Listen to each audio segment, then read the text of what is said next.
You know, people say, this guy worships his wife. Have you ever heard that statement? This guy worships his wife. I see a lot of brothers saying yes, you know. That is not, the meaning of it is not worship as in rendering an act of worship for. No, all it means is he obeys his wife's instructions. That's what it means. And I can give you on a lighter note, and I really like this because it plugs in, we're all human beings and we like a little bit of, you know, humor sometimes.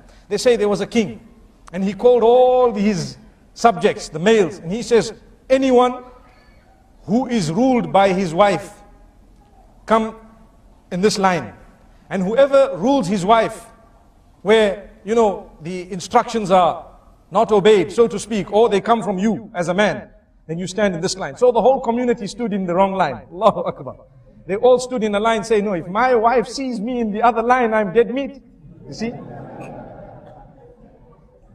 So what happened is, they all got one egg each, an egg. They were given one egg. And there was one man who stood in the line. I'm the man. You know, in the house, I'm the man. So the king was so happy, at least amongst my subjects, there is one man who has such greatness, you know, meaning he has the quality, ar-rujula, you know, he's a man, you know. So now the king gave him a horse, brown horse. And in fact, the king told him, choose from the horses you want. So he chose the brown one and left the black one. And he rode home, galloping away. Everyone else went home with one egg.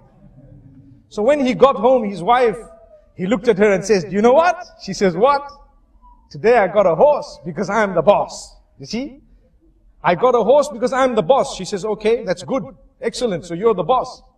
So he says, you know, I was told to choose from 3 horses. There was a white one, a black one, and this brown one that I've actually come with. This was the best one. She says, wow, you look great in it. You look great in this horse, but you'd look greater in the black one.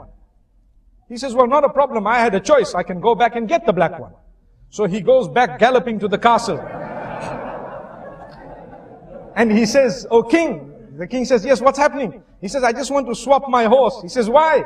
When I went home, my wife told me that you'd look better in the black horse. The king says, no problem. He took the horse and gave him one egg. Allahu Akbar. So, the moral of this story is obedience. We're talking of obedience. People say you worship someone when you obey them. You know, people say this man worships his wife because he obeys. Wallahi, we don't even understand that the example of Allah is higher. We can never ever equate Allah with any human being.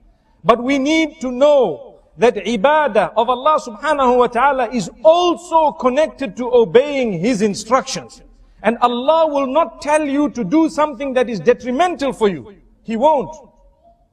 Whatever Allah has instructed you to do, and whatever He has asked you to abstain from, all of that is for your benefit, oh man. Why is it that we want to look at it and think that this is very difficult when, if someone were to tell us to do something that is not beneficial for us, because we love them, we might end up doing it. Why is it that we don't show higher love for Allah subhanahu wa ta'ala?